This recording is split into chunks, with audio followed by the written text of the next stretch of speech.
नमस्कार दोस्तों, आप सभी का हमारे चैनल पर दिल से स्वागत है। अगर आपको रोमांचक और शानदार कहानियां सुनना पसंद है, तो अभी हमारे चैनल को सब्सक्राइब कर दीजिए और बेल आइकन भी दबा दीजिए ताकि कोई भी नई कहानी आपसे मिस ना हो। और अगर आप चाहते हैं हमारी कहानियों के नए एपिसोड सबसे पहले सुनना, तो हमारी टेलीग्राम चैनल को भी जरूर ज्वाइन करें। लिंक आपको डिस्क्रिप्शन में मिल जाएगा। चलिए, अब बिना किसी देरी के शुरू करते हैं आज की शानदार कहानी। अध्याय 37। रिया कपूर के साथ दोबारा मुलाकात। बेसबॉल कैप, लाल और सफ़ेद चेकदार शर्ट, जीन्स और स्नीकर्स पहने एक महिला भीड़ से बाहर आई, जिसके हाथ में एक छोटा वीडियो कैमरा था। क्या ये रिया कपूर नहीं है? भीड़ में से किसी ने उस महिला को पहचान लिया। रिया कपूर का नाम सुनते ही विराज वर्मा के कान तुरंत खड़े हो गए। इस नाम की मालकिन ने विराज वर्मा पर एक गहरी छाप छोड़ी थी। रिया का आज का पहनावा कैजुअल लेकिन प्रोफेशनल था, जिसमें एक अनोखा आकर्षण था। ये साफ बता रहा था कि वो शहर में पूरी लगन के साथ न्यूज़ मटेरियल की तलाश कर रही थी। हालांकि रिया की नज़रें हमेशा की तरह ही ठंडी थीं, जो लोगों को खुद से दूर ही रखती थीं। रिया ने विराज वर्मा की तरफ नहीं देखा, उसकी नज़रें एम्बुलेंस से बाहर निकलते लोगों पर टिकी थीं और उसने पूरे अधिकार के साथ कहा, आप ये पैसा नहीं ले सकते। एंकर रिया, मैं नियमित रूप से आपके प्रोग्राम देखता हूं और आपकी पेशेवर नैतिकता का सम्मान करता हूं। लेकिन हमारे अस्पताल के अपने नियम हैं। जब कोई एम्बुलेंस भेजी जाती है तो उसकी एक फ़ीस होती है और यह फ़ीस मुझे व्यक्तिगत रूप से नहीं मिलती, ये सब अस्पताल का होता है। युवा डॉक्टर ने रिया को पहचान लिया था और उसका लहजा पहले की तुलना में बहुत अधिक विनम्र था। चाहे कोई अस्पताल हो या डॉक्टर, उन सभी को जान बचाना और घायलों का इलाज करना अपना सर्वोच्च सिद्धांत मानना चाहिए। अगर अस्पताल और डॉक्टर सिर्फ मरीजों से मुनाफा कमाने के बारे में सोचते हैं, तो फिर चिकित्सा नैतिकता और इंसानियत के बारे में बात करने या डॉक्टर मरीज के रिश्तों को सुधारने का क्या मतलब है? रिया ने तीखे स्वर में कहा।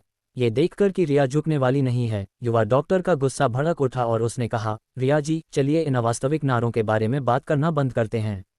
अगर कोई अस्पताल मुनाफा नहीं कमाएगा तो हम डॉक्टर और नर्सें क्या खाएंगे? क्या चिकित्सा नैतिकता और पेशेवर आचरण से हमारा पेट भर सकता है? नियम आखिर नियम होते हैं और वे मेरे या आपके लिए नहीं बदलेंगे। ठीक है, चूंकि आप कहते हैं कि अस्पताल मुनाफे के लिए चलते हैं, तो चलिए अस्पतालों को व्यवसाय ही मान लेते हैं, रिया ने कहा। चूंकि यह एक व्यवसाय है तो इसमें नफ़ा नुकसान भी होता है ना? आपके अस्पताल का एम्बुलेंस भेजना एक व्यावसायिक निवेश इन्वेस्टमेंट है ना? अगर कोई मरीज एम्बुलेंस में चढ़ता है, अस्पताल जाता है और आपके अस्पताल के मेडिकल खर्चों में योगदान देता है, तो आप मुनाफा कमाते हैं, सही। इसके विपरीत, अगर कोई मरीज एम्बुलेंस में नहीं चढ़ता है, तो इसका मतलब है कि आपका निवेश विफल हो गया, सही। चूंकि यह एक विफल निवेश है, तो आपके अस्पताल को इसकी जिम्मेदारी उठानी चाहिए। मरीज इसे क्यों भुगते? क्या कोई अस्पताल सिर्फ पैसा कमाता है और कभी नुकसान नहीं उठाता? बिल्कुल सही, आपका अस्पताल सच में पैसे कमाने का भूखा है। तुम लोग अपनी एम्बुलेंस इधर उधर घुमाते हो और फिर लोगों से पैसे वसूलते हो। कई लोगों ने रिया का समर्थन करना शुरू कर दिया। आप बस बेतुकी बातें कर रही हैं, युवा डॉक्टर ने गुस्से में चिल्लाकर कहा। रिया, ये सच में शर्म की बात है कि आप वकील नहीं हैं। रिया युवा डॉक्टर की बातों के तंज से बेपरवाह दिखी और अपनी बात जारी रखी। अगर मैं सच में बहाने बना रही होती, तो जनता आपका नहीं, मेरा समर्थन क्यों कर रही है? वो इसलिए क्योंकि आप जैसे लोग डॉक्टरों और अस्पतालों के प्रति पूर्वाग्रह रखते हैं और उनसे दुश्मनी का भाव रखते हैं। हाँ, डॉक्टरों के दिलों में माता पिता जैसा प्यार होना चाहिए। डॉक्टरों और मरीजों का रिश्ता परिवार की तरह करीब होना चाहिए, लेकिन अब ऐसा पूर्वाग्रह क्यों आ गया है और वे दुश्मन क्यों बन गए हैं? रिया, एक पत्रकार होने के नाते, मामले की जड़ तक पहुंचने और उस पर प्रहार करने में माहिर थी। वो इसलिए क्योंकि आपने खुद को डॉक्टर समझना छोड़ दिया है और खुद को व्यवसायी समझना शुरू कर दिया है। आप लोग सिर्फ मुनाफे, फायदों और पैसे की बात करते हैं। इस छात्र को देखिए, यह एक पारंपरिक चीनी चिकित्सा का डॉक्टर है। जब ये किसी को घायल देखता है, तो यह मदद करने और दर्द कम करने के लिए सबसे पहले आगे आता है, बिना पहले पैसे या मुनाफे की बात किए। ये भी एक डॉक्टर है, तो हम इसकी आलोचना क्यों नहीं करते या इससे नफरत क्यों नहीं करते? क्योंकि यह चिकित्सा नैतिकता, चिकित्सा में महान प्रेम की भावना और एक डॉक्टर में होनी चाहिए वाली करुणा का प्रतीक है। विराज वर्मा को अपने दिल में एक अजीब सी गर्माहट महसूस हुई, जैसे उसके सिर के चारों ओर एक आभामंडल सा बन गया हो, जिससे वह अचानक बहुत लंबा और प्रभावशाली दिखने लगा। बड़ी एंकर रिया लोगों की तारीफ करने में कितनी माहिर है। मुझे बहुत अच्छा लग रहा है। एंकर रिया सही कह रही हैं। बिल्कुल सही, ये नौजवान एक अच्छा इंसान है, इन मतलबी पश्चिमी डॉक्टरों से बहुत बेहतर। सफ़ेद कपड़ों वाले फरिश्ते, मेरे पैर की जूती। छी, उद्धरण चिन्ह। रिया की बातों ने आसपास की भीड़ की भावनाओं को भड़का दिया और उनकी कड़ी निंदा के बाद एम्बुलेंस आखिरकार वहां से शर्मिंदा होकर चली गई। इस पल रिया ने अपना कैमरा विराज वर्मा की ओर घुमाया। इंटरव्यू की तैयारी करने से पहले विराज वर्मा ने अपना गला तर करने के लिए थूक निगला। क्या मैं पूछ सकती हूँ आंटी जी, अब आप क्या सोच रही हैं? विराज वर्मा घबरा गया क्योंकि बड़ी एंकरिया उस बुजुर्ग महिला का सिर्फ कुछ मिनटों के लिए इंटरव्यू लेना चाहती थी। मुझे लगता है कि अभी भी बुरे लोगों की तुलना में अच्छे लोग ज्यादा हैं। आप सब अच्छे लोग हैं, बुजुर्ग महिला ने बड़ी सादगी से कहा। इंटरव्यू देने की विराज वर्मा की उम्मीदों पर पानी फिर गया, इसलिए उसे जाने की तैयारी करनी पड़ी। हालांकि बुजुर्ग महिला के पैर की हड्डी को अभी अभी सेट किया गया था और वह अगले कुछ दिनों तक ज्यादा चल नहीं सकती थी, इसलिए उन्हें उसे घर ले जाने के लिए एक गाड़ी ढूंढनी पड़ी। लेकिन विराज वर्मा के पास सिर्फ 2 रुपये थे, जो टैक्सी लेने के लिए काफ़ी नहीं थे। बुजुर्ग महिला से टैक्सी का किराया दिलवाने में कोई बुराई नहीं थी, लेकिन अहम बात यह थी कि विराज वर्मा को अभी अभी रिया ने महिमामंडित किया था और उसकी छवि बहुत महान और शानदार बन गई थी। अगर वह पलक झपकते ही बुजुर्ग महिला से किराए के पैसे मांगता तो क्या इससे उसकी महान छवि खराब नहीं होती? एंकर रिया, क्या मैं आपसे अकेले में बात कर सकता हूँ? विराज वर्मा ने आगे बढ़कर रिया के कान में फुसफुसाया। आज की घटनाओं के बाद विराज वर्मा के बारे में रिया की राय थोड़ी बेहतर हुई लग रही थी। उसने कुछ कदम किनारे लिए और पूछा, क्या हुआ क्या आपके पास कुछ खुले पैसे हैं? विराज वर्मा ने खुद को बोलने के लिए मजबूर करते हुए पूछा। क्या बात है, क्या आप मुझसे अपनी फीस वसूलने वाले हैं? रिया ने भौहें सिकोड़ते हुए पूछा।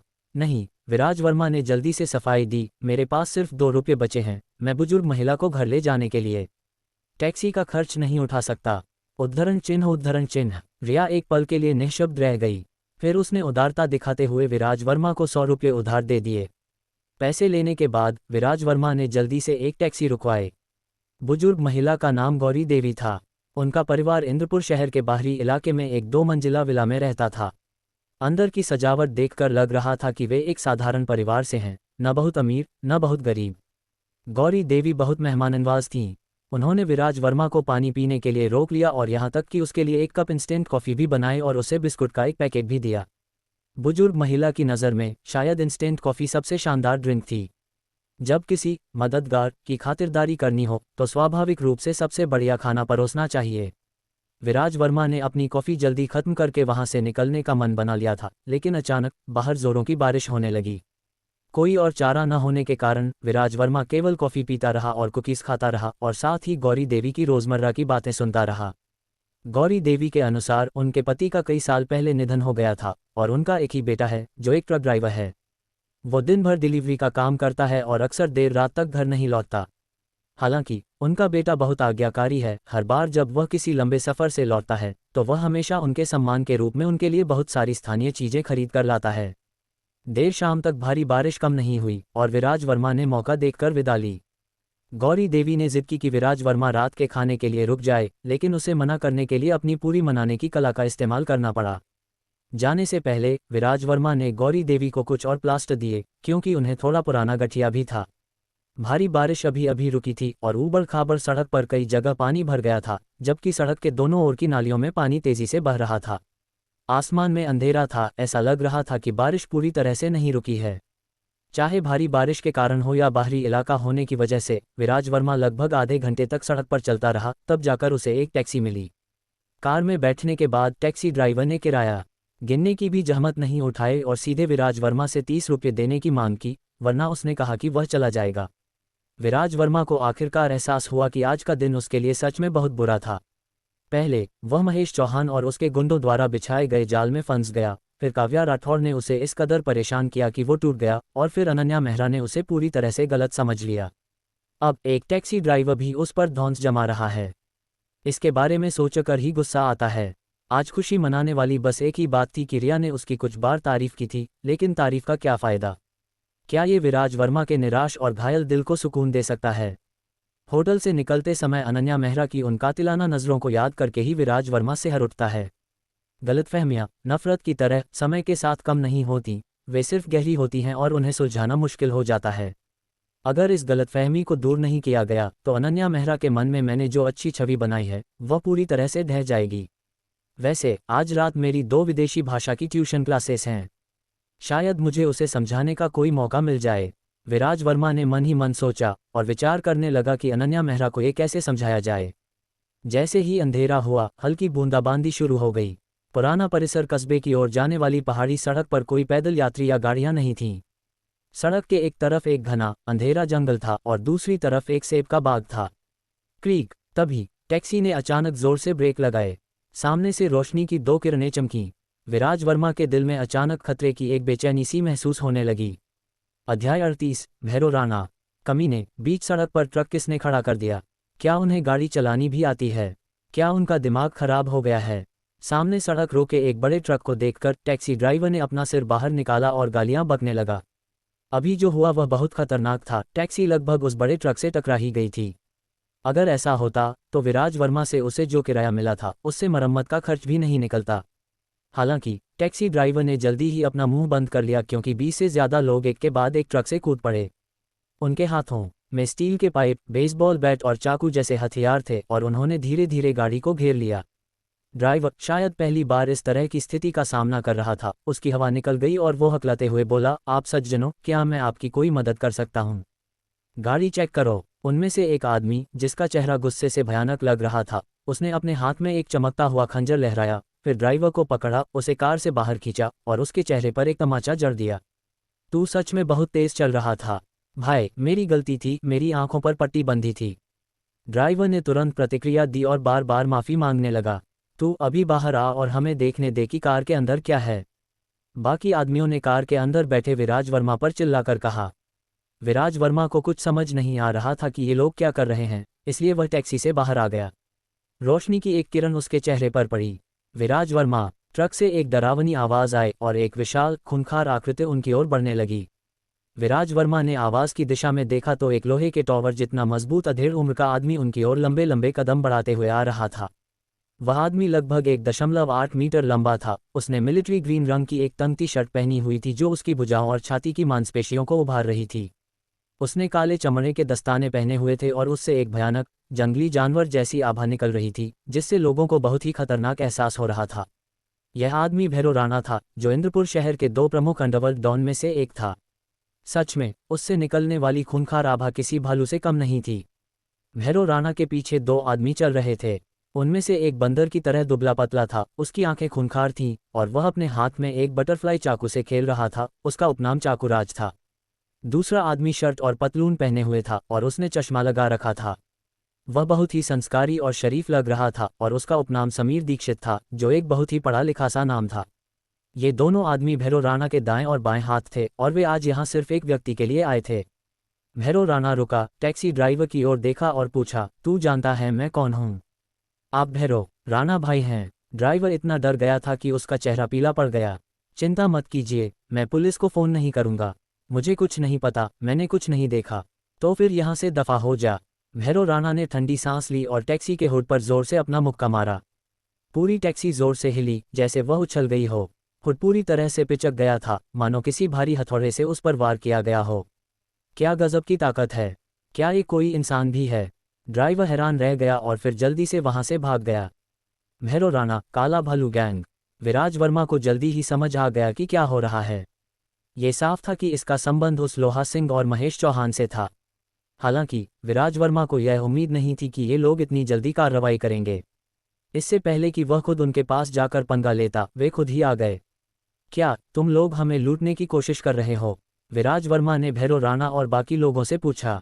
भैरो राणा ने विराज वर्मा की बातों को अनसुना करते हुए कहा, मैं भैरो राणा एक सीधा सादा आदमी हूँ और मुझे सीधे सीधे बात करना और काम करना पसंद है। मैं बस तुमसे पूछ रहा हूँ, क्या तुम हमारे काला भालू गैंग में शामिल होना चाहते हो? जैसे ही तुम शामिल होगे, पिछली सारी दुश्मनी भुला दी जाएगी और तुम्हें अच्छा इनाम मिलेगा।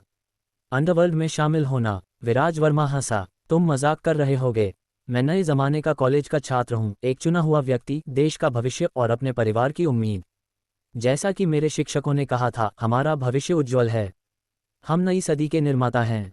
मुझे बताओ, मैं तुम्हारे अंडरवर्ल्ड में शामिल होने के लिए इतने होनहार संगठन को क्यों छोड़ दूंगा? बकवास! कैसा उज्ज्वल भविष्य? आजकल कॉलेज के छात्र किसी काम के नहीं होते। भैरो राणा सच में एक असभ्य आदमी था। अपने बगल में खड़े चश्मे वाले आदमी की ओर इशारा करते हुए उसने कहा, ये चश्मे वाला आदमी कॉलेज का छात्र है, तुम्हारी दक्षिण भारत राष्ट्रीय विश्वविद्यालय के साहित्य विभाग से ग्रेजुएट है, लेकिन फिर भी यह मेरे साथ अंडरवर्ल्ड में आ गया। अहम टिल्डर। समीर दीक्षित ने कुछ बार खांसा, भैरव राणा को याद दिलाते हुए, बड़े भाई वो व्यंग्य कर रहा है। समीर दीक्षित की बात सुनकर भैरव राणा का चेहरा तमतमा गया और उसने विराज वर्मा पर चिल्लाते हुए कहा, तो तुम नहीं मानने वाले हो? नहीं, विराज वर्मा ने कहा, रुक जा, जब तक मैं तुझे सबक नहीं सिखाता तब तू मान जाएगा। भैरव राणा ने मुट्ठी भींचते हुए और अपनी उंगलियां चटकाते हुए एक कुटिल मुस्कान के साथ कहा, तुम्हारे अंदर मुझे सबक सिखाने की ताकत ही नहीं होगी। विराज वर्मा ने बिना पीछे हटे पलटकर जवाब दिया। हम्फ। एक ठंडी फुफकार के साथ भैरव राणा आगे झुका और खुद को तोप के गोले की तरह आगे की ओर फेंका, अपनी मुट्ठी भींचकर विराज वर्मा की छाती पर मुक्का मारने लगा। वाह, कितनी तेजी! विराज वर्मा ने मन ही मनाह भरी। ये सच है कि किसी इंसान की शोहरत उसके कामों में झलकती है। इस भैरव राणा की फुर्ती और तेजी विराज वर्मा से कम नहीं थी और उसकी बॉक्सिंग स्किल्स तेज और खतरनाक थीं।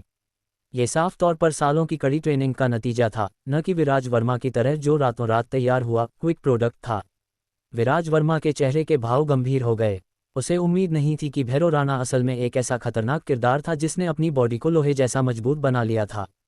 हालांकि वह तांबे या लोहे का नहीं बना था, लेकिन उसकी विस्फोटक शक्ति और सहने की क्षमता विराज वर्मा के बराबर थी।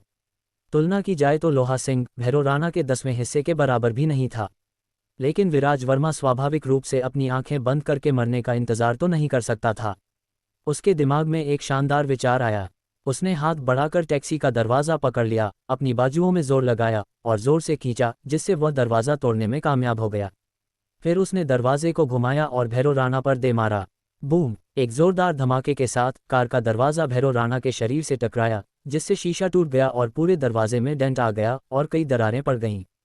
अपना संतुलन वापस पाने से पहले भैरव राणा 2-3 कदम पीछे लड़खड़ाया। जिस जगह कार का दरवाज़ा उसे लगा था, वहां जोरदार दर्द हो रहा था। उसे कभी उम्मीद नहीं थी कि यह लड़का इतनी जल्दी प्रतिक्रिया देगा। अरे बाप रे, तू अभी भी ठीक है? विराज वर्मा डर गया था। इस वार में उसकी पूरी ताकत लगी थी और कार के दरवाजे के वजन के कारण इसका अंदाज़ा कम से कम 1000 पाउंड से ज्यादा की ताकत का था। किसे पता था कि कार का दरवाज़ा टूटने के बाद भी ये भैरव राणा पूरी तरह से बेदाग लग रहा था। तूने खुद मौत को दावत दी है। एक छोटा सा नुकसान सहने के बाद भैरव राणा गुस्से से पागल हो गया। एक हल्की सी चीख के साथ उसने अपनी मुट्ठियों से विराज वर्मा पर हमला कर दिया। ये देखकर कि विरोधी की मुट्ठियां इधर उधर आ रही थीं, जैसे कि एक ही समय में कई मुट्ठियां उस पर आ रही हों, जिससे उनके बीच अंतर करना असंभव हो रहा था, विराज वर्मा ने बस ये समझने की कोशिश छोड़ दी और कार के दरवाजे को ढाल के रूप में इस्तेमाल करते हुए अपने सामने रख लिया। बैंग! भालू ने अपना पंजा कार के दरवाजे पर मारा, जिससे पहले से टूटा हुआ दरवाज़ा तुरंत कई टुकड़ों में टूट गया। ओह नहीं! विराज वर्मा का बचाव टूट गया और वह बचने ही वाला था कि तभी भैरव राणा की दूसरी मुट्ठी उसके दाहिने कंधे पर जोर से पड़ी। कोई बात नहीं, मैं लोहे का बना हूं। विराज वर्मा ने मन ही मन सोचा। उसे लगा कि सामने वाले की मुट्ठी उसे चोट नहीं पहुंचा पाएगी। यह विचार अभी उसके दिमाग में आया ही था कि अचानक उसे अपने कंधे पर गर्माहट महसूस हुई और उसके बाद जबरदस्त दर्द उठा।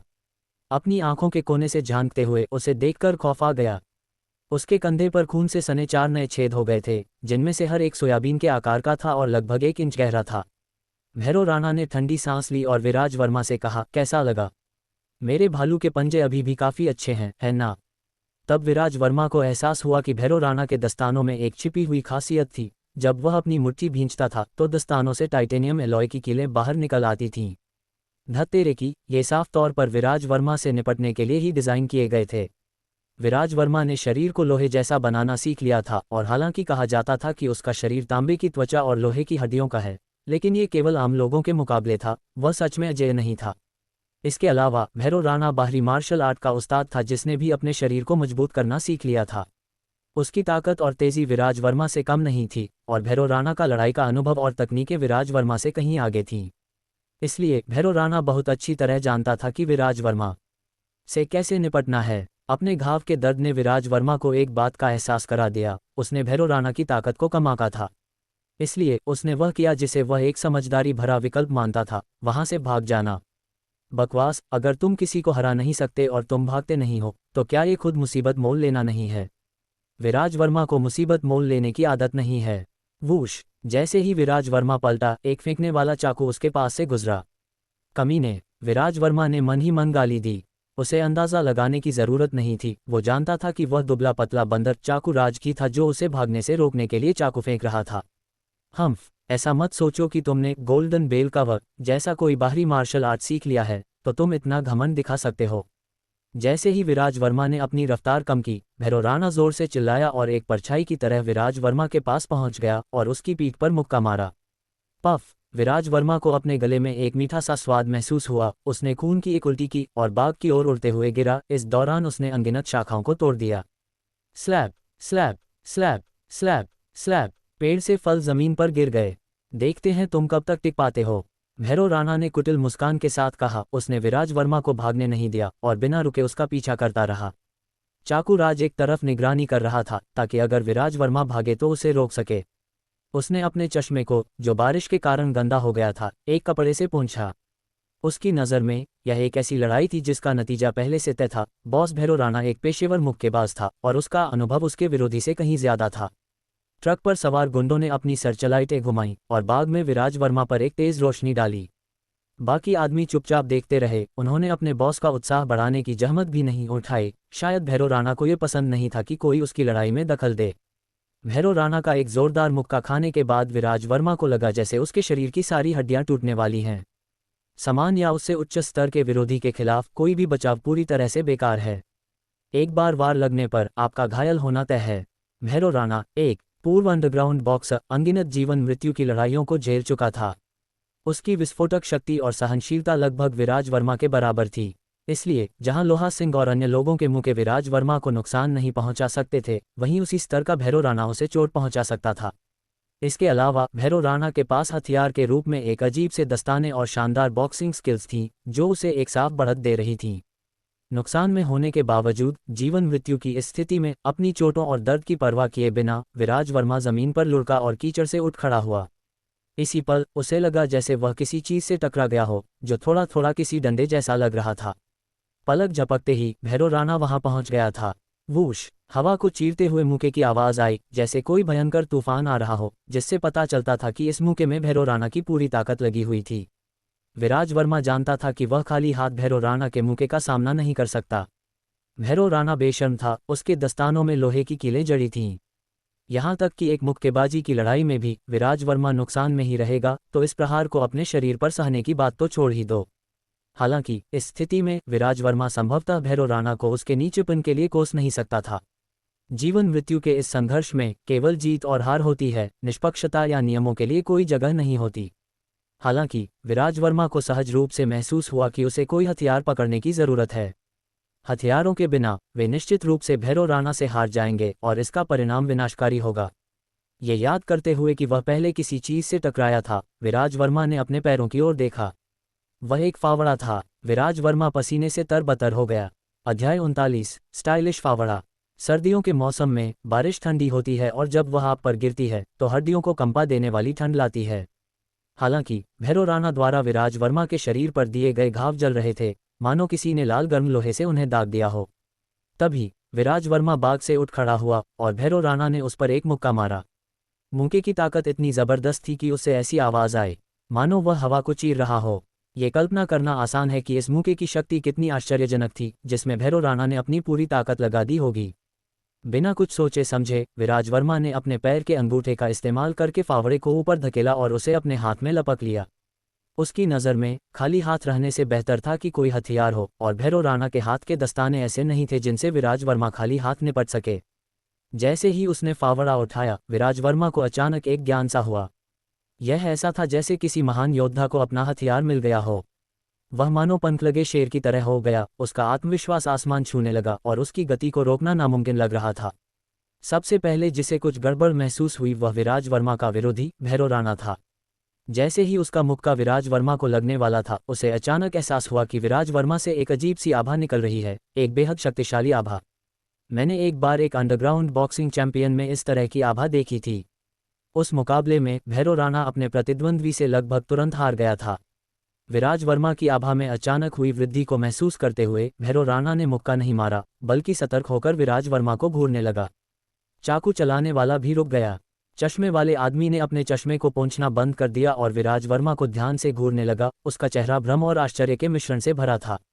क्या तुम मुझे एक फावड़े से हराना चाहते हो? भैरव राणा ने अचानक पूछा। यह एक मज़ेदार सवाल होना चाहिए था, लेकिन वह हंस नहीं सका। वह किसी और से बेहतर जानता था कि विराज वर्मा के हाथ में जो फावड़ा है, उसमें एक अजीब और वर्णन न की जा सकने वाली विनाशकारी शक्ति थी। मैं जीत सकता हूँ, विराज वर्मा ने भालू की आंखों में डर देखते हुए कहा। बकवास, सपने देखते रहो। क्या तुम्हारा दिमाग खराब हो गया है? क्या तुम्हें लगता है कि वो फावड़ा कोई ड्रैगन मारने वाली तलवार है? उद्धरण चिन्ह उद्धरण चिन्ह। विराज वर्मा के अचानक आए घमंड को देखकर भैरव राणा के गुर्गे खुद को ताने मारने से नहीं रोक पाए। वह उनके खूंखार नेता भैरव राणा को सिर्फ एक फावड़े से कैसे हरा सकता है? यह उनके लिए एक अपमान था। विराज वर्मा अडिग रहा, उसने अपने हाथ में फावड़े को कसकर पकड़ रखा था। भैरव राणा ने विराज वर्मा को ध्यान से घूरा। वह साफ देख सकता था कि विराज वर्मा की ताकत में कोई बदलाव नहीं आया था। मुख्य अंतर विराज वर्मा के हाथ में मौजूद फावड़े का था। क्या तुम्हें लगता है कि एक टूटा हुआ फावड़ा मुझे, पहाड़ी भालू को, रोक सकता है? ये सिर्फ एक फावड़ा है। एक पल के लिए हिचकिचाने के बाद भैरव राणा खुद की हिम्मत बढ़ाता रहा और आखिरकार उसने फिर से अपना कदम उठाया। फ्यूश, हवा में सीटी बजाता हुआ मुक्का आया। उसकी ताकत भयंकर थी। भैरव राणा ने पहले ही अपना सब कुछ झोंक दिया था। हाँ, विराज वर्मा ने सांस छोड़ते हुए फावड़े को अपने हाथ में ऊंचा उठाया और फिर उसे जोर से नीचे मारा। ये प्रहार, हालांकि कोई दिखावटी चाल नहीं था, लेकिन ये सबसे बेहतरीन तकनीकों से भी आगे निकल गया। वास्तव में खुद विराज वर्मा को भी नहीं पता था कि उसने इस चाल का इस्तेमाल क्यों किया। उसने सिर्फ इतना देखा कि भैरव राणा का मुक्का तेज था और उसकी मुक्केबाजी की तकनीक शानदार थी, और ऐसा लग रहा था कि वह भारी खतरे में पड़ने वाला है। इसलिए एक पल के आवेग में उसने स्वाभाविक रूप से इस सरल और सादे प्रहार का इस्तेमाल किया, जो वास्तव में कोई चाल नहीं थी। भैरव राणा के आदमी तुरंत मजाक उड़ाते हुए हंस पड़े। भैरव राणा ने शुरू में एक तिरस्कारपूर्ण मुस्कान दी, लेकिन जब विराज वर्मा के फावड़े का पहला वार हुआ, जो उसे नीचे की ओर काटता हुआ आया, तो भैरव राणा के चेहरे के भाव पूरी तरह बदल गए, मानो उसने कोई भूत देख लिया हो। फावड़े का ये प्रहार ऐसा लग रहा था जैसे ये चौड़ाई से सादगी की ओर चला गया हो, अपनी मूल स्थिति में वापस पहुंच गया हो और पहाड़ी भालू के मुंह के माउंटेन बेफिस्ट द्वारा बनाए गए छलावों को पूरी तरह से नजरअंदाज कर दिया हो। फावड़े का ये प्रहार आज़ादी से दौड़ते हुए किसी दिव्य घोड़े या अपने सींग फंसाए हुए किसी हिरण की तरह देर से आने के बावजूद सबसे पहले पहुंचा, जिसने भैरव राणा को आक्रामक स्थिति से रक्षात्मक स्थिति में ला दिया। इस फावड़े का निशाना सीधे भैरव राणा के सिर के ऊपरी हिस्से बाई हुई एक्यू पॉइंट पर था। भले ही भैरव राणा का साधना स्तर विराज वर्मा से एक ग्रेड ऊपर हो, लेकिन वह सीधे इसे सहने की हिम्मत बिल्कुल नहीं कर सकता था। धत्तेरे की, ये किस तरह की कुंग फू है? ये बहुत अजीब है। बचो बचो बचो। भालू इतना डर गया था कि वह ठंडे पसीने से तरबतर हो गया और पलक झपकते ही 10 फीट से ज्यादा पीछे हट गया। उसके पास कारण सोचने का भी समय नहीं था। विराज वर्मा ने फावड़े के सिर्फ एक प्रहार से भैरव राणा को डरा कर भगा दिया, और अब वह फावड़े को अपने कंधे पर रखकर खड़ा था। काफी प्रभावशाली लग रहा था। इस पल विराज वर्मा को कुछ एहसास हुआ कि दिव्य आयुर्वेद रहस्य ग्रंथ में निराई गुड़ाई रीडिंग की जो विधि है, वह वास्तव में एक गहरी मार्शल आर्ट है। मूल रूप से विराज वर्मा ने सोचा था कि दिव्य आयुर्वेद रहस्य ग्रंथ केवल किसी के साधना स्तर को बढ़ाने पर केंद्रित है और तकनीक के प्रशिक्षण पर जोर नहीं देता, जो उसे थोड़ा अफसोसजनक लगा था। हालांकि उसे यह उम्मीद नहीं थी कि दिव्य आयुर्वेद रहस्य ग्रंथ में दी गई स्पिरिट शेकिंग रीडिंग तकनीक न केवल घास फूस निकाल सकती है, बल्कि इंसानों को भी उखाड़ फेंक सकती है। एक ही झटके में विराज वर्मा ने अपने प्रतिद्वंद्वी को डरा दिया। इस मौके का फायदा उठाते हुए वह सड़क पर कूद गया और उसने भैरव राणा पर फिर से अपना फावड़ा घुमाया। तब तक भैरव राणा शांत हो चुका था और उसने ये निष्कर्ष निकाला कि उसे शायद मतिभ्रम हो रहा था। इसलिए वह फिर से चिल्लाया और हमले का सामना करने के लिए अपनी मुट्ठी घुमाई। लेकिन विराज वर्मा के फावड़े ने एक बार फिर भैरव राणा के पंजों को तोड़ दिया और सीधे भैरव राणा के माथे की ओर बढ़ गया। भालू फिर से खौफ में आ गया और जल्दी से पीछे हट गया। वूश, फावड़ा भालू की नाक को लगभग छूते हुए निकल गया। विराज वर्मा ने मन ही मन इस चूक पर अफसोस जताया, लेकिन उसके हाथ खाली नहीं थे। उसने फावड़े को ऐसे घुमाया कि उसका ब्लेड ऊपर की ओर था और फिर उसे ऊपर की ओर झटका दिया, जिससे फावड़ा सीधे हवा में पीछे हटते हुए भैरव राणा की ओर चला गया। अगर ऐसा होता है तो भैरव राणा को शायद अपनी जड़ों मर्दांगी से हाथ धोना पड़ेगा। वूश वूश, ये देखकर कि उसके बॉस का पौरुष खतरे में है, चाकूराज ने जल्दी से विराज वर्मा पर कई उड़ने वाले चाकू फेंके। लेकिन विराज वर्मा ने अपने फावड़े को इतनी तेजी से घुमाया कि वह विंडमिल की तरह घूमने लगा, जिसमें से पानी भी पार नहीं हो सकता था, और उड़ने वाले चाकुओं को झट से किनारे कर दिया गया। फिर विराज वर्मा ने अपने हाथ में फावड़े को हुक की तरह फंसाया और चाकू वाले को भी लड़ाई में घसीट लिया। अपने ऊपर पड़ रही फावड़े की अप्रत्याशित परछाइयों को देखकर चाकूराज को अचानक एहसास हुआ कि विराज वर्मा के हाथ में फावड़ा कितना डरावना था। कोई आश्चर्य नहीं कि बॉस भी इसे देखते ही भाग खड़े हुए, इसके तेज धार से बचते हुए। यह कोई फावड़ा नहीं था, ये सचमुच में मौत का पैगाम था। बैंग! फावड़ा उसे लगा और विराज वर्मा का फावड़ा उसके कंधे पर जा टकराया, जिससे वह दर्द से चीख पड़ा। भैरव राणा बहुत गुस्से में और नाराज था, लेकिन वह चाकू राज को विराज वर्मा के फावड़े से मरने नहीं दे सकता था, इसलिए उसने अपने दांत पीसे और फिर से हमला किया। स्थिति को बिगड़ता देख चश्मे वाले समीर दीक्षित ने अपने बाकी आदमियों को बुलाया, जिन्होंने अपने हथियार उठा लिए और विराज वर्मा को घेर लिया। समीर दीक्षित ने भी अपने पीछे से एक स्टन गन निकाल ली, इस उम्मीद में कि कोई मौका मिले और वह विराज वर्मा पर पीछे से हमला कर दे। मैं खोद रहा हूँ, खोद रहा हूँ, खोद रहा हूँ, खोद रहा हूँ। विराज वर्मा को आश्चर्य हुआ कि यह निराई तकनीक जेनलिंग हो टेक्निक कितनी प्रभावी थी। आत्मविश्वास से लबरेज होकर उसने फावड़े को दाएं बाएं खोदने, निकालने और झाड़ू लगाने की तरह घुमाया। Bang bang bang bang bang! जहां भी विराज वर्मा का फावड़ा घूमा, कोई भी उसे रोक नहीं सका। भैरव राणा के गुटके खास दुर्गे जड़ी बूटियों के खेत में उगी जंगली घास की तरह थे, जो विराज वर्मा के कुशल फावड़े के नीचे आ रहे थे। विराज वर्मा उनके साथ जैसा चाहे वैसा व्यवहार कर सकता था। भैरव राणा को यहाँ वहाँ कूदने और छटपटाने पर मजबूर होना पड़ा, वह पूरी तरह से दयनीय लग रहा था। अगर उसके गुर्गों ने उसकी मदद नहीं की होती, तो वह शायद बहुत पहले ही विराज वर्मा के फावड़े के नीचे पड़ा होता।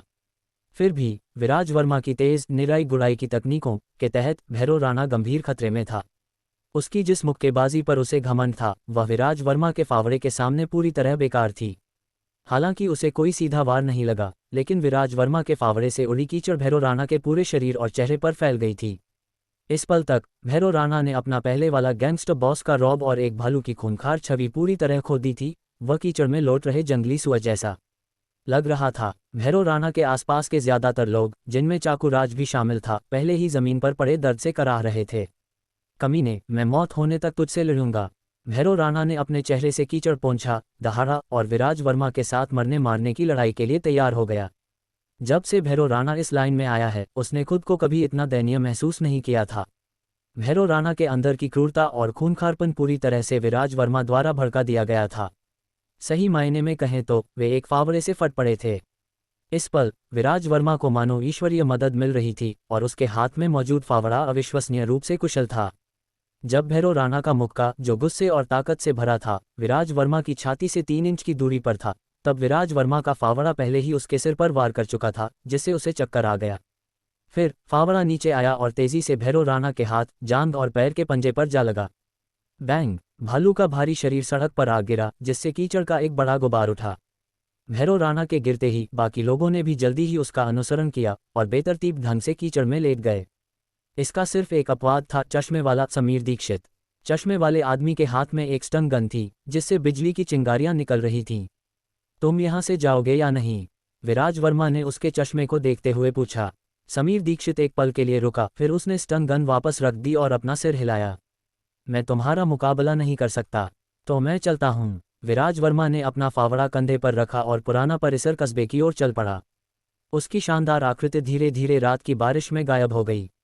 विराज वर्मा की दूर जाती आकृति को देखकर समीर दीक्षित को अपने ऊपर असहायता का एहसास हुआ। काला भालू गैंग सच में इस बार गिर गया है। एक फावड़े के सामने गिर गया, सचमुच ये कितनी अजीब और अनुचित हार है। अध्याय 40, एक रोमांटिक गलतफहमी। अरे, तुम कहाँ से आए हो, दिहाड़ी मजदूर? यह एक स्कूल है, यहाँ बाहरी लोगों का आना मना है। जैसे ही विराज वर्मा स्कूल के गेट पर पहुंचा, उसे एक गार्ड ने रोक लिया। विराज वर्मा अभी अभी विजयी होकर लौटा था, फावड़ा उसके कंधे पर टंगा था और वह महान सेनापति गुवान यू की तरह महसूस कर रहा था, जिसने अनगिनत बाधाओं को पार कर लिया हो और जो पूरे गर्व और जोश से भरा हुआ था। इसी वजह से विराज वर्मा ने इतनी दूर से उस टूटे हुए फावड़े को स्कूल तक ले जाने की जिद पकड़ी थी। लेकिन तभी एक गार्ड के शब्दों ने विराज वर्मा को तुरंत हकीकत में ला पटका। दिहाड़ी मजदूर! सच में विराज वर्मा अब कीचड़ से सना हुआ था और उसके कंधे पर एक फावड़ा टंगा हुआ था। विराज वर्मा को लग सकता है कि वह कूल दिख रहा है, लेकिन दूसरे लोगों की नज़र में क्या वह किसी फटेहाल मजदूर जैसा नहीं लग रहा? क्या उन्होंने अपनी ताकत दिखाने में कुछ ज्यादा ही कर दिया? विराज वर्मा, जो पूरे उत्साह से भरा हुआ था, उसे ऐसा लगा जैसे किसी ने उस पर ठंडे पानी की बाल्टी डाल दी हो। विराज वर्मा बहुत निराश हो गया। सामने खड़े गार्ड को देखते हुए उसने सोचा, भाई, तुम सच में किसी हीरो को नहीं पहचानते। अगर तुमने अभी अभी काला भालू गैंग के उन गुंडों को देखा होता जिन्हें मैंने सिर्फ एक फावड़े से धूल चटा दी, तो तुम सचमुच खौफ में आ जाते। क्या देख रहा है? निकल यहाँ से, यह ऐसी जगह नहीं है जहाँ तू मुंह उठाकर आ जाए, गार्ड ने विराज वर्मा पर चिल्लाते हुए कहा। मैदान में गिरा हुआ बाघ, यह एक मैदान में गिरे हुए बाघ का सटीक उदाहरण है। जैसे ही विराज वर्मा अपना स्टूडेंट आईडी कार्ड निकालने ही वाला था, एक और गार्ड भागता हुआ आया और उसने विराज वर्मा से उत्साह से कहा, क्या ये छोटे चमत्कारी डॉक्टर साहब नहीं हैं? क्या ये सच में आप हैं? मनोज कुशवाहा, सच में, तुम हर आते जाते को क्यों रोक रहे हो? ये छात्र हमारे परिवार का मददगार है, इनका डॉक्टरी का हुनर कमाल का है। इस तरह विराज वर्मा एक अजीब स्थिति से बच गया। पास से देखने पर उसे एहसास हुआ कि यह वही तगड़ा गार्ड था जिसने कुछ समय पहले कैफेटेरिया के गेट पर राजेश तिवारी से निपटने में उसकी मदद की थी। इसलिए विराज वर्मा ने उससे कहा, अरे गार्ड भैया, क्या आपकी माँ का गठिया अब ठीक है? आपकी कृपा से अब मैं बिल्कुल ठीक हूँ, गार्ड ने कहा। मेरा नाम बलराम यादव है, आप मुझे सिर्फ मेरे नाम से बुला सकते हैं। यह अच्छी बात है बलराम भाई, मैं पहले वापस जाकर अपने कपड़े बदल लूंगा, हम अगली बार बात करेंगे। विराज वर्मा ने फावड़े को पास के कूड़े के ढेर में फेंक दिया और जल्दी से अपने हॉस्टल लौट गया। नहाने, अपने घावों पर पट्टी करने और कपड़े बदलने के बाद विराज वर्मा को याद आया कि आज रात उसकी 2 विदेशी भाषा की क्लास हैं। वह अनन्या मेहरा को गलतफहमी दूर करने के लिए समझाने का मौका ढूंढने की योजना बना रहा था, लेकिन अप्रत्याशित रूप से भैरव राणा और उसके गुर्गों की दखलंदाजी ने सब कुछ बर्बाद कर दिया था। समय देखने पर मुझे एहसास हुआ कि क्लास शुरू हुए आधे घंटे से ज़्यादा हो गया था। थोड़ी हिचकिचाहट के बाद विराज वर्मा जल्दी से हॉस्टल से निकला और क्लासरूम की ओर भागा। जब मैं क्लासरूम पहुंचा तो क्लास लगभग खत्म होने वाली थी। विराज वर्मा क्लासरूम के पिछले दरवाजे से चुपचाप अपनी सीट पर खिसक गया। अनन्या मेहरा साफ तौर पर विराज वर्मा की हरकतों पर नजर रखे हुए थी, इसलिए विराज वर्मा के क्लास में खिसकने के कुछ ही सेकंड बाद उसने अपनी नज़रें उसकी ओर घुमा लीं। विराज वर्मा ने उसे देखते हुए एक बहुत ही हैंडसम सी मुस्कान दी। विराज वर्मा, छात्र, अनन्या मेहरा का लहजा अमित्र सा लगा, तुमने पहले भी क्लास छोड़ी थी और अब तुम लेट हो। ऐसा लगता है कि पढ़ाई के प्रति तुम्हारे रवैये में कोई गंभीर समस्या है। तुम्हें हमेशा याद रखने वाला सबक सिखाने के लिए तुम क्लासरूम के पीछे खड़े रहोगे और लेक्चर सुनोगे। सज़ा के तौर पर खड़ा रहना। विराज वर्मा को पहले से ही उम्मीद थी कि अनन्या मेहरा आज उसे अच्छे से नहीं देखेगी, लेकिन उसे यह उम्मीद नहीं थी कि वह उसकी बिल्कुल भी इज्जत नहीं रखेगी और उसे क्लास के पीछे खड़े होकर लेक्चर सुनने को कहेगी। यूनिवर्सिटी कोई हाई स्कूल नहीं होती, फिर भी वे इस तरह की खड़े रहने की सज़ा का इस्तेमाल करते हैं। क्या ये जानबूझकर बाकी छात्रों के सामने विराज वर्मा की बेइज्जती करने की कोशिश नहीं है? इसलिए सबकी नज़रों के सामने विराज वर्मा खड़ा हो गया और क्लासरूम के पीछे की ओर चल दिया। हालांकि खड़े होकर लेक्चर सुनने के बजाय उसने क्लासरूम का पिछला दरवाज़ा खोला, बाहर निकल गया और आहिस्ता से दरवाज़ा बंद कर दिया। बाकी छात्र हक्के बक्के रह गए। जब अनन्या मेहरा ने विराज वर्मा को इतने कूल तरीके से क्लासरूम से बाहर निकलते देखा तो वह गुस्से से लाल हो गई। ये चिड़चिड़ा लड़का दिन में किसी होटल में किसी के साथ फ्लर्ट कर रहा था और फिर रात को क्लास के लिए लेट आया। वह बस उसे थोड़ी सी सज़ा देना चाहती थी, लेकिन उसने थोड़ा भी सहयोग नहीं किया। कमीना विराज वर्मा, वो चिड़चिड़ा इंसान, मैं तुम्हें फाइनल एग्जाम में पास नहीं होने दूंगी। अनन्या मेहरा के दिल में वह पहले ही विराज वर्मा के टुकड़े टुकड़े कर चुकी थी। अगली क्लास का माहौल थोड़ा तनावपूर्ण था, क्योंकि हर कोई देख सकता था कि टीचर अनन्या मेहरा का मूड खराब था। आखिरकार क्लास खत्म होने के बाद अनन्या मेहरा टीचिंग बिल्डिंग से निकली और ऑफिस बिल्डिंग की पार्किंग की ओर चल दी। उसका इरादा जल्दी घर जाकर आराम करने का था। आज मेरा सारा मूड उस कमीने विराज वर्मा ने खराब कर दिया। चूंकि रात का समय था, अनन्या मेहरा आमतौर पर अपनी कार को ऑफिस बिल्डिंग के नीचे ओपन एयर पार्किंग में खड़ी करती थी। उसे अंडरग्राउंड पार्किंग के अंधेरे और डरावने माहौल में डर लगता था। ओपन एयर पार्किंग लॉट तारों की जाली वाली बाड़ से घिरा हुआ है, जिस पर गुलाब की बेलें लिपटी हुई हैं। अनन्या मेहरा को ये आम बेल वाले फूल बहुत पसंद थे, खासकर सफ़ेद गुलाब। और इत्तेफाक से पार्किंग लॉट सफ़ेद गुलाबों से घिरा हुआ था। इस समय हवा और बारिश रुक चुकी थी और बारिश से धुली हुई गुलाब की बेलें हरी भरी लग रही थीं। हरी शाखाओं और पत्तियों के बीच शुद्ध सफ़ेद फूलों की कलियों के गुच्छे थे।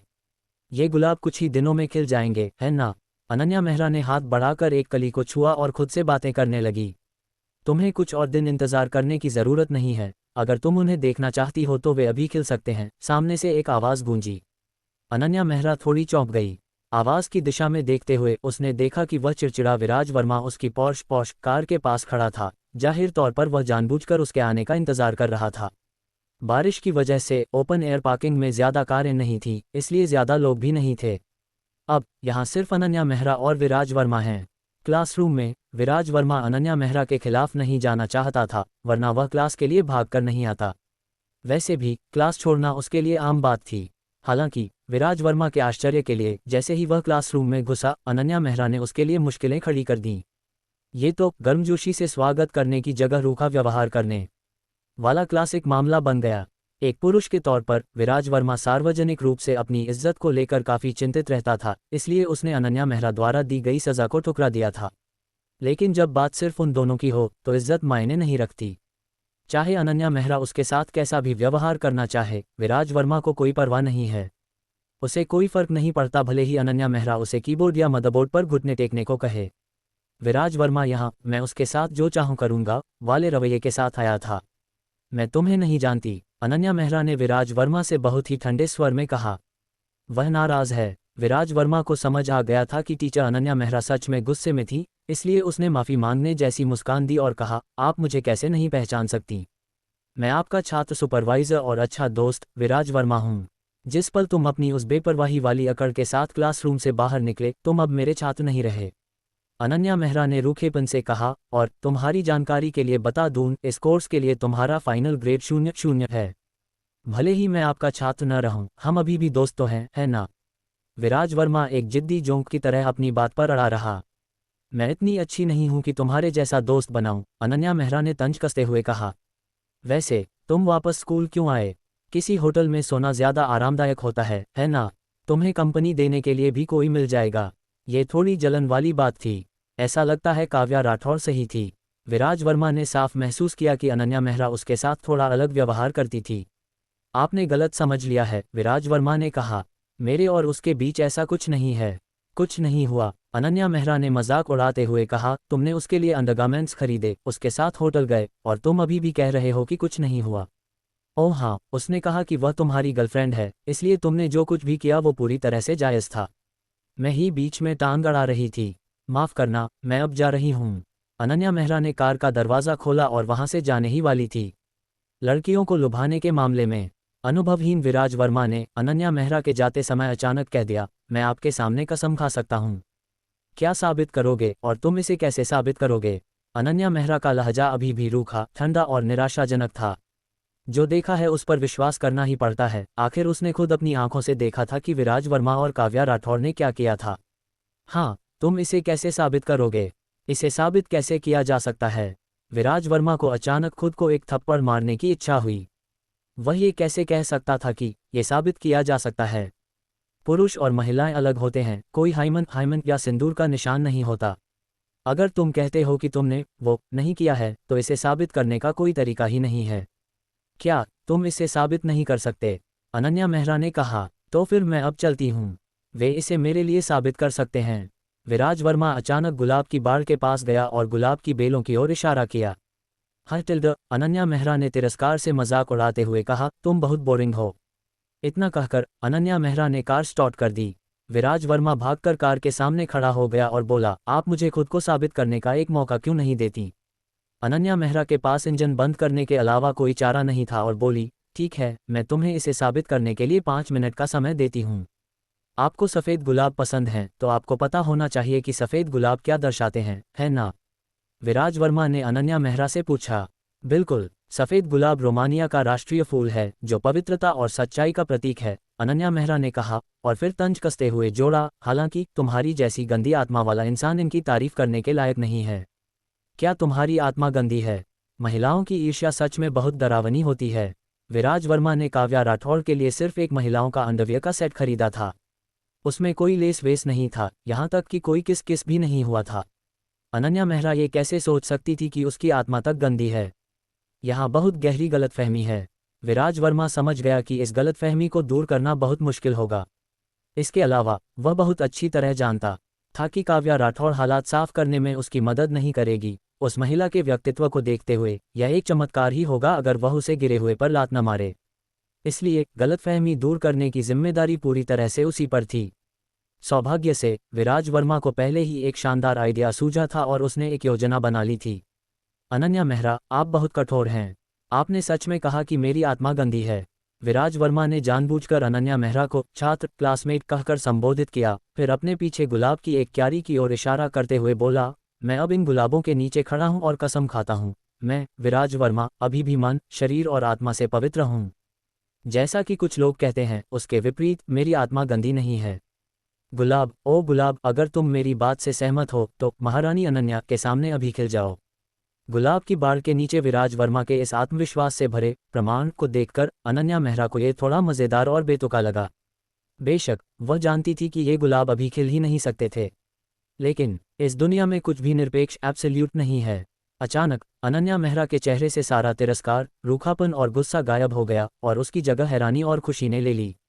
क्योंकि जैसे ही विराज वर्मा ने अपनी घोषणा खत्म की, उसकी उंगलियों से कुछ ही दूरी पर एक सफ़ेद गुलाब की कली चुपचाप और तेजी से खिल उठी। फिर ये खिलता हुआ गुलाब जंगल में लगी आग की चिंगारी की तरह पल भर में चारों दिशाओं में फैल गया। 1, 2, 10, 100। कुछ ही देर में विराज वर्मा के पीछे बाड़ पर लगे गुलाब अचानक बहुतायत में खिल उठे। उनके गुच्छे सफ़ेद बर्फ की चादर की तरह लग रहे थे। हालांकि बाकी 3 बाड़ों पर लगे गुलाब बिल्कुल भी नहीं हिले। रात की हल्की हवा चल रही थी जो अपने साथ एक मनमोहक खुशबू ला रही थी। फूलों की मदहोश करने वाली खुशबू ने अनन्या मेहरा को यह एहसास कराया कि उसके सामने जो सुंदरता थी वह वास्तविक थी। इससे पहले कि उसे पता चलता, वह कार से बाहर निकल चुकी थी और विराज वर्मा के पास खिले हुए गुलाबों की दीवार के पास आ गई थी। विराज वर्मा ने हाथ बढ़ाया और फूलों से लदी एक शाखा को खींचकर अनन्या मेहरा की ओर बढ़ाया और धीरे से पूछा, क्या इसकी खुशबू अच्छी है? अनन्या मेहरा ने अपनी सितारों जैसी आंखें थोड़ी बंद की, अपनी नाजुक नाक से फूलों की खुशबू को धीरे से सूंघा और फुसफुसाकर बोली, इसकी खुशबू बहुत अच्छी है। मैं ये सब तुम्हें दे दूंगा। उद्धरण चिन्ह, उद्धरण चिन्ह। गुलाब की पंखुड़ियों पर पानी की कुछ चमकती हुई बूंदें गिर पड़ीं। क्या फिर से बारिश हो रही है? अध्याय 41, फूलों की तलाश। सुबह सुबह हॉस्टल कमरा 403। हाहा टिल्ड। हंसी के एक ठहाके ने सन्नाटा तोड़ दिया, जिससे रोहित वर्मा, विक्रम सिंह और अर्जुन पटेल फिर से जाग गए। विराज वर्मा, मैं तेरी ऐसी तैसी कर दूंगा। विक्रम सिंह ने गुस्से में गाली दी और अपना तकिया विराज वर्मा की ओर फेंक दिया। रोहित वर्मा और अर्जुन पटेल ने भी ऐसा ही किया। विराज वर्मा, मुझे नहीं पता कि वह क्या कर रहा था। वह कल रात अपने सपनों में कई बार हंसा था, जिससे रोहित वर्मा और बाकी दोनों को लगा कि हॉस्टल में भूत आ गया है। वे पूरी रात ठीक से नहीं सो पाए और लगभग पागल होने वाले थे। तुम लोगों ने मुझे क्यों मारा? विराज वर्मा ने अपनी आंखें खोलीं और उलझन भरे भाव से अपने तीनों रूममेट्स की ओर देखा। रोहित वर्मा द्वारा स्थिति समझाने के बाद विराज वर्मा ने कहा, सच में? मुझे देखो, मेरी आंखें पांडा जैसी हो गई हैं, मैं तुम पर झूठा आरोप कैसे लगा सकता हूँ? रोहित वर्मा ने अपने डार्क सर्कल्स की ओर इशारा किया। अभी मैं बस ये जानना चाहता हूँ कि कल रात तुमने ऐसा कौन सा सपना देखा जिसने तुम्हें इतना खुश कर दिया? इसलिए विराज वर्मा ने अपने दिमाग पर जोर डाला और याद किया कि कल क्या हुआ था। कल का दिन विराज वर्मा के लिए एक कभी न भूलने वाला दिन था। अब जब वो पीछे मुड़कर देखता है तो यह अभी भी थोड़ा अवास्तविक लगता है। कल के कई उतार चढ़ावों के बावजूद विराज वर्मा भाग्यशाली था कि उसकी चतुर योजना ने अंततः बाजी पलट दी, अनन्या मेहरा के साथ गलतफहमी दूर कर दी और यहाँ तक कि उस लड़की की आंखों में आंसू भी ला दिए। कल रात पार्किंग में हुए दृश्य को याद करते हुए विराज वर्मा को लगा कि वह लड़कियों को पटाने में सचमुच एक जीनियस था। साथ ही कल रात की घटनाओं ने उसे एक महत्वपूर्ण सबक सिखाया, गलतफहमियों को दूर करने में शब्द नहीं, काम बोलते हैं। एक सावधानी से किया गया रोमांटिक जेस्चर किसी भी गलतफहमी को खत्म करने के लिए काफ़ी है। जब कोई महिला तुम्हारे कारण भावुक होकर रोने लगती है तो तुम जो भी कहोगे वह उस पर विश्वास कर लेगी। कुछ महिलाओं को 99 गुलाब पसंद होते हैं, कुछ को समुद्र के किनारे वाले विला पसंद होते हैं, कुछ को हीरे और गहने पसंद होते हैं और कुछ को हमेशा के लिए प्यार की कस्में पसंद होती हैं। सफ़ेद गुलाबों की वह क्यारी अनन्या मेहरा के पसंदीदा चीज़ों में से एक थी। जब विराज वर्मा ने गुलाबों को खिलाने के लिए जादू का इस्तेमाल किया तो अनन्या मेहरा तुरंत भावुक हो गई। भावनाओं के आंसुओं ने गलतफहमियों को धो दिया और सारी उलझनें गायब हो गईं। बाद में अनन्या मेहरा ने कार भी नहीं चलाई, वह बस विराज वर्मा के साथ पैदल घर गई। रास्ते में अनन्या मेहरा ने विराज वर्मा से जादू की चाल का रहस्य निकालने की कोशिश की, लेकिन विराज वर्मा ने कुछ नहीं बताया। इसका कोई दूसरा रास्ता नहीं था। विराज वर्मा की चाल कोई जादू नहीं थी, बल्कि दिव्य आयुर्वेद रहस्य ग्रंथ की 4 डायग्नोस्टिक तकनीकों में से एक तरीका था, जिसमें देवदार की सुइयों 9 लीफ हैंगिंग नीडल पाइन का इस्तेमाल करके गुलाब की जीवन शक्ति को उत्तेजित किया गया था ताकि वह समय से पहले खिल जाए। संक्षेप में, हालांकि विराज वर्मा का कल का अनुभव अजीब था, लेकिन वह काफ़ी संतोषजनक रहा। अपने हॉस्टल वापस आकर विराज वर्मा बहुत अच्छे मूड में था और पूरी रात मीठे सपने देखता रहा। अपने सपने में विराज वर्मा ने न केवल अनन्या मेहरा को देखा, बल्कि खूबसूरत काव्या राठौड़ को भी देखा।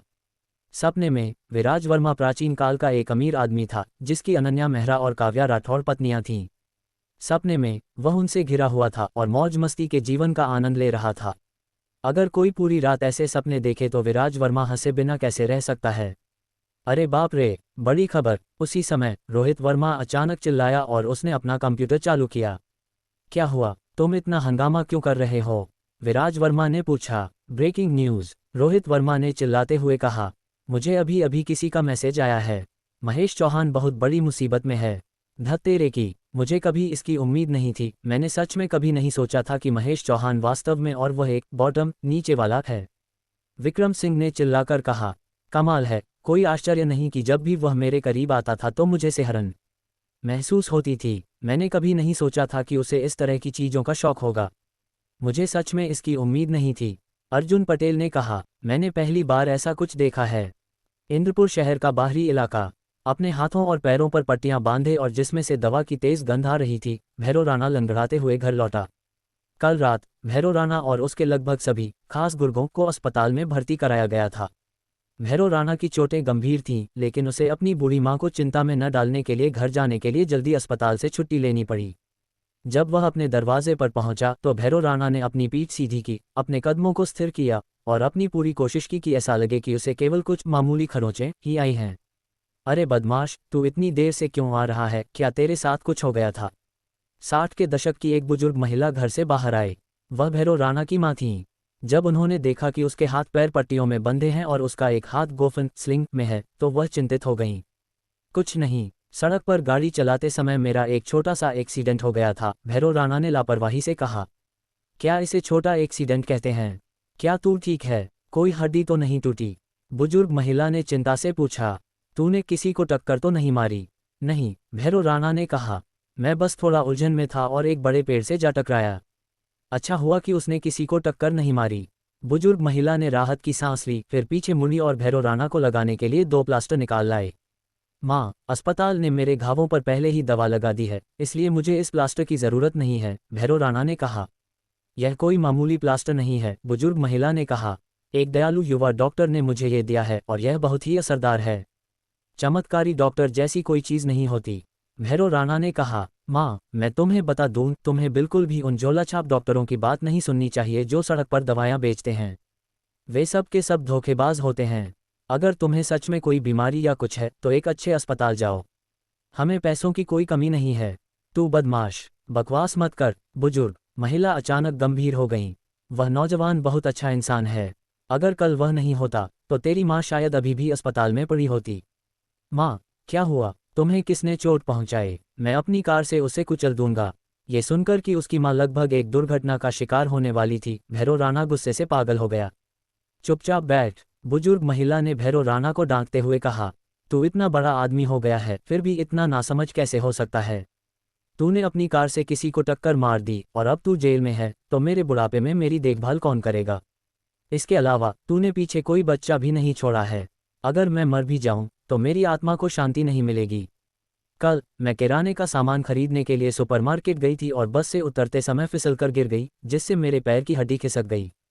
सौभाग्य से एक नौजवान ने मुझे उठाया, मेरी हड्डी सेट की और फिर मुझे घर ले आया। जाने से पहले उसने मुझे कुछ प्लास्टर भी दिए जो मोच और खरोंच के इलाज के लिए बहुत असरदार हैं। सच में, आजकल भी ऐसे लोग होते हैं? भैरव राणा ने उलझन भरे भाव से पूछा, फिर बुजुर्ग महिला को याद दिलाते हुए कहा। माँ, सच में पास के बाजार में सब्जियां मिलती हैं, तुम्हें सुपरमार्केट क्यों जाना पड़ता है?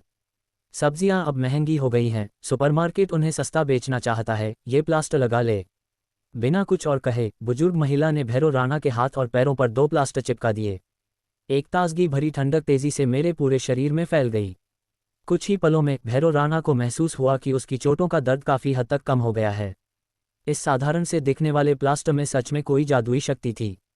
क्या यह असरदार था? बुजुर्ग महिला ने भैरव राणा से पूछा। आपको पता है, ये प्लास्टर सच में कमाल का है, भैरव राणा ने कहा। माँ, ऐसा लगता है कि आप सच में किसी चमत्कारी डॉक्टर से मिली हैं। हाँ, बुजुर्ग महिला ने कहा, ये नौजवान बहुत दयालु है। मैंने उसे फीस के लिए पैसे दिए, लेकिन उसने लेने से साफ मना कर दिया। वह सच में हमारे परिवार का मददगार है। अगर वह नहीं होता तो मुझे नहीं पता कि मेरा पैर कब ठीक होता।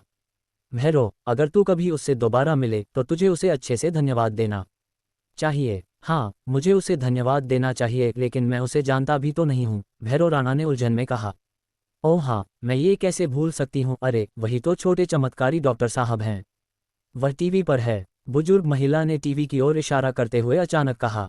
उस समय टीवी पर कल के इंद्रपुर दृष्टिकोण डोंगजांग व्यू पॉइंट कार्यक्रम का दोबारा प्रसारण हो रहा था, जिसमें रिया ने तनावपूर्ण डॉक्टर मरीज संबंधों और क्या अस्पताल अभी भी जान बचाने और घायलों का इलाज करने के सिद्धांत का पालन करते हैं पर तीखी टिप्पणियां की थीं। टेलीविजन स्क्रीन पर विराज वर्मा की एक तस्वीर दिखाई जा रही थी जिसमें वह बुजुर्ग महिला की मदद कर रहा था और उनकी हड्डियां सेट कर रहा था। जब भैरव राणा ने टीवी पर विराज वर्मा को देखा तो वह हक्का बक्का रह गया। उसने कभी सपने में भी नहीं सोचा था कि जिस मददगार की बात उसकी मां कर रही थी वह असल में विराज वर्मा था। इस पल भैरव राणा के मन में अनगिनत भावनाएं उमड़ रही थीं। बुजुर्ग महिला, जो भैरव राणा के विचारों से अनजान थी, उसने पूछा, क्या अब तूने उसे ध्यान से देख लिया? हाँ, मैंने उसे ध्यान से देख लिया है, भैरव राणा ने कहा। तो तुझे ये बात याद रखनी चाहिए, बुजुर्ग महिला ने कहा। मैंने तुझे बचपन से सिखाया है कि तुझे वफादार और आज्ञाकारी होना चाहिए, दयालु और नेक बनना चाहिए और हमेशा एहसान का बदला चुकाना चाहिए। केवल जानवर ही ऐसा काम करते हैं जो एहसान फरामोश होते हैं। भैरव राणा का चेहरा गंभीर हो गया। कुछ पल बाद उसने सिर हिलाया और कहा, माँ आप सही कह रही हैं। फिर भैरव राणा उठा और घर से बाहर निकला और फिर उसने एक नंबर मिलाया, समीर दीक्षित मेरे साथ आओ। अध्याय 42 आत्मसमर्पण। महेश चौहान का सच में खेल खत्म हो गया। किसी को नहीं पता कि इसके पीछे कौन है, लेकिन लोहा सिंह और महेश चौहान के वीडियो और तस्वीरें पूरे दक्षिण भारत राष्ट्रीय विश्वविद्यालय के कैंपस में लगभग प्रकाश की गति से फैल गईं। इसका प्रभाव बहुत बड़ा और गंभीर था। दबाव में आकर दक्षिण भारत राष्ट्रीय विश्वविद्यालय के प्रबंधन को सभी शिक्षकों और छात्रों के लिए एक नोटिस जारी करने के अलावा कोई विकल्प नहीं बचा, जिसमें महेश चौहान को शिक्षण कर्मचारियों से बर्खास्त कर दिया गया था। इस तरह आखिरकार इस काली भेड़ को विश्वविद्यालय परिसर से बाहर निकाल दिया गया। हालांकि महेश चौहान का पतन थोड़ा अजीब लग रहा था, यहाँ तक कि यह भी लग रहा था कि उसे फंसाया गया है, लेकिन कोई भी, जिसमें विराज वर्मा भी शामिल था, उसके जैसे व्यक्ति के लिए सहानुभूति या दया नहीं दिखाएगा। इतना ही नहीं, किसी ने कैंपस के फोरम पर जश्न मनाने वाला एक थ्रेड भी शुरू कर दिया था। विराज वर्मा ने महेश चौहान के मामले में ज़्यादा दिलचस्पी नहीं दिखाई।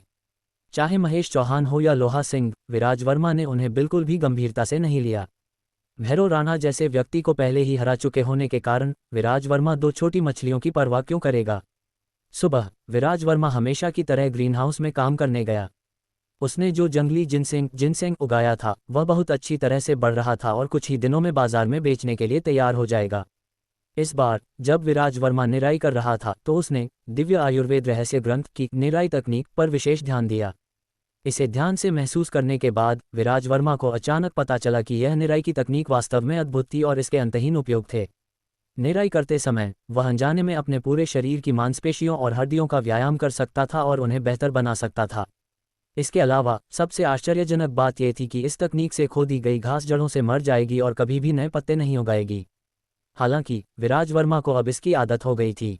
उसे बस एक बात का और भी यकीन हो गया था, दिव्य आयुर्वेद रहस्य ग्रंथ वास्तव में एक अद्भुत चीज़ है। अपना काम खत्म करने के बाद विराज वर्मा स्कूल लौट आया। आधे रास्ते में उनका सामना दो अप्रत्याशित मेहमानों से हुआ, समीर दीक्षित चश्मे वाला और भैरव राणा। विराज वर्मा को नहीं पता था कि ये दोनों यहाँ क्यों आए थे और उसने भैरव राणा से कहा, तुम्हारी चोटें बहुत जल्दी ठीक हो रही हैं। विराज वर्मा के अनुमान के मुताबिक भैरव राणा की चोटों को ठीक होने में कम से कम 10 दिन से आधा महीना लगना चाहिए था। हालांकि अब ऐसा लगता है कि भैरव राणा ज़्यादा से ज़्यादा 3 दिनों में पूरी तरह से ठीक हो जाएगा। ये सब तुम्हारे प्लास्टर का कमाल है, भैरव राणा ने विराज वर्मा से कहा। ये पहली बार था जब उसने अपनी मां के अलावा किसी और के लिए औपचारिक आप निंद का इस्तेमाल किया था। मेरा प्लास्टर? विराज वर्मा ने उत्सुकता से पूछा। मैंने भैरव राणा को प्लास्टर कब दिया था? विराज भाई, अगर आपको ठीक लगे तो चलिए बात करने के लिए कोई जगह ढूंढते हैं, समीर दीक्षित ने पूरी ईमानदारी से कहा। चिंता मत कीजिए, हमारा कोई गलत इरादा नहीं है। कृपया पहले हमने जो भी गलती की है उसके लिए हमें माफ़ कर दें। ये सच में बहुत अजीब है। इतने घमंडी और क्रूर भैरव राणा और उसके आदमी रातों रात इतने आज्ञाकारी और विनम्र कैसे हो गए? क्या ऐसा हो सकता है कि कल किसी ने जो दबदबे वाली आभा फैलाई थी उसने इन्हें पूरी तरह से डरा दिया हो? विराज वर्मा ने मन ही मन सोचा। एक पल के लिए हिचकिचाने के बाद विराज वर्मा ने सिर हिलाया और कहा, आगे एक अमृतोस्ती गार्डन, जेड ब्यूटी गार्डन है, वहाँ का माहौल काफ़ी अच्छा है।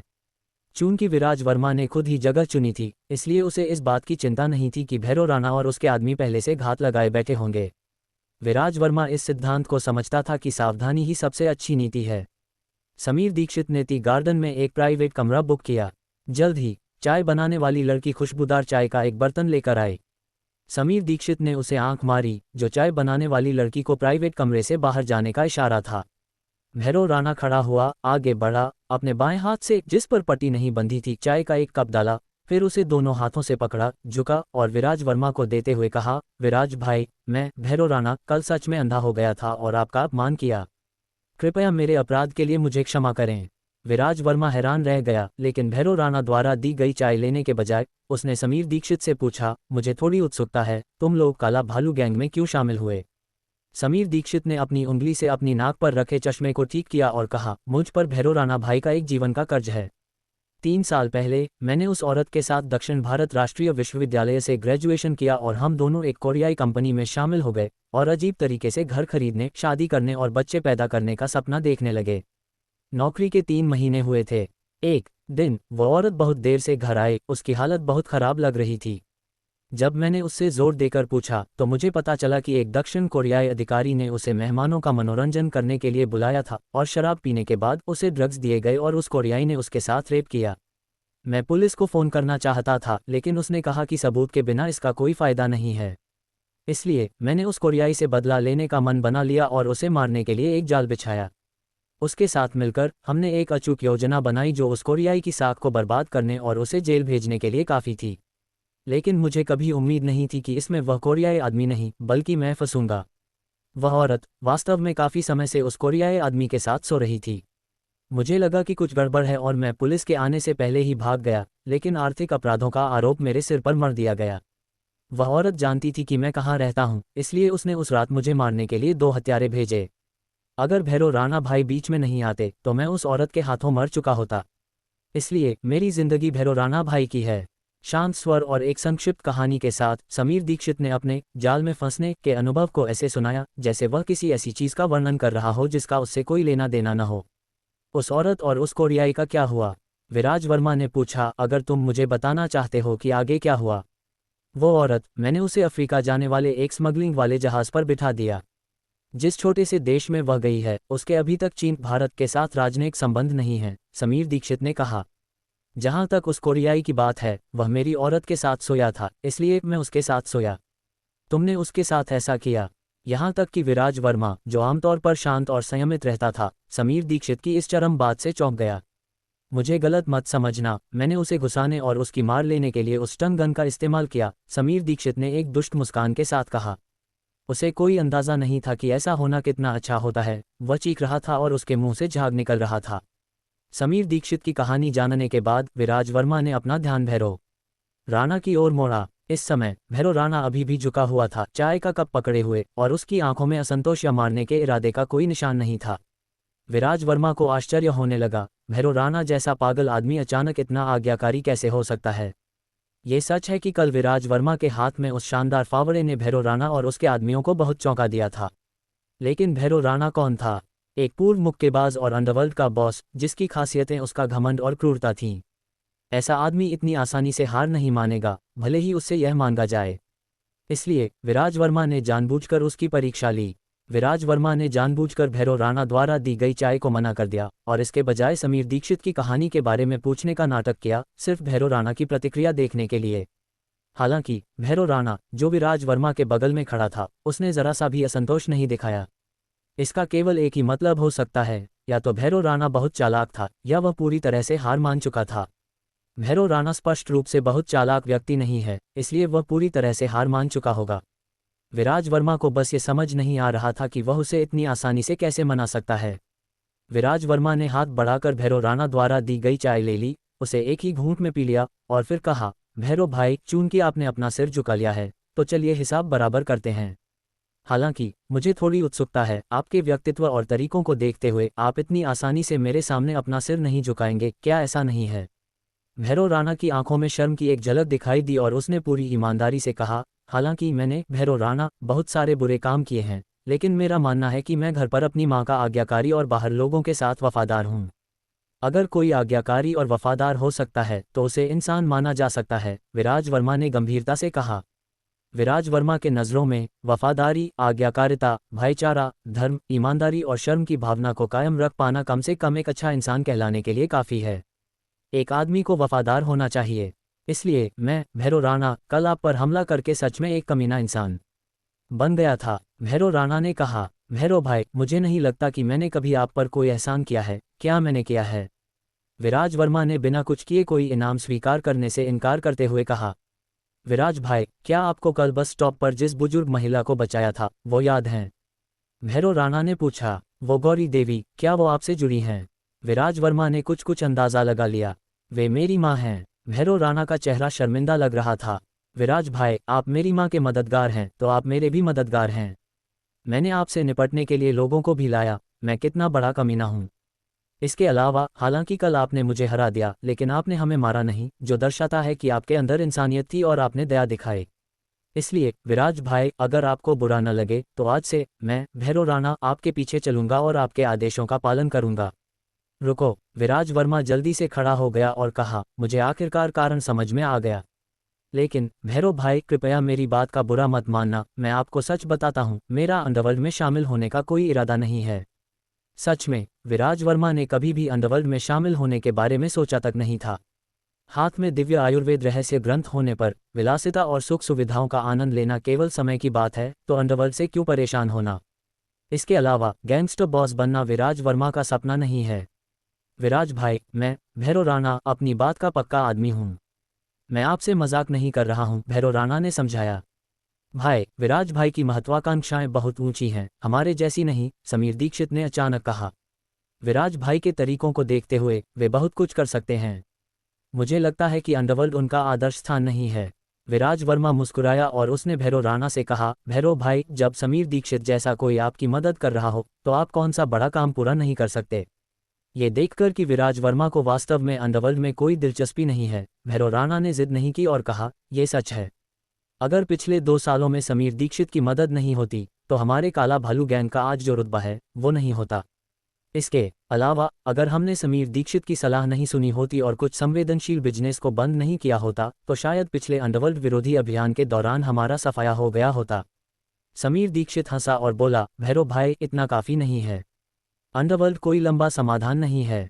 इस बात के धोखे में मत आइए कि सरकार के कुछ लोग हमारे साथ जुड़े हुए हैं। अगर हम सच में किसी मुसीबत में फंस गए तो वे किसी प्लेग की बीमारी की तरह भाग खड़े होंगे। इसलिए जब तक काला भालू गैंग अपने पैसे को लीगल सफ़ेद नहीं कर लेता, हम जितनी तेज़ी से बढ़ेंगे उतनी ही तेज़ी से शायद हम गिर भी जाएंगे। सही कह रहा हूँ ना विराज भाई? यह आपके गैंग का अंदरूनी मामला है, मैं इसमें अपनी राय कैसे दे सकता हूँ? विराज वर्मा ने विनम्रता से कहा।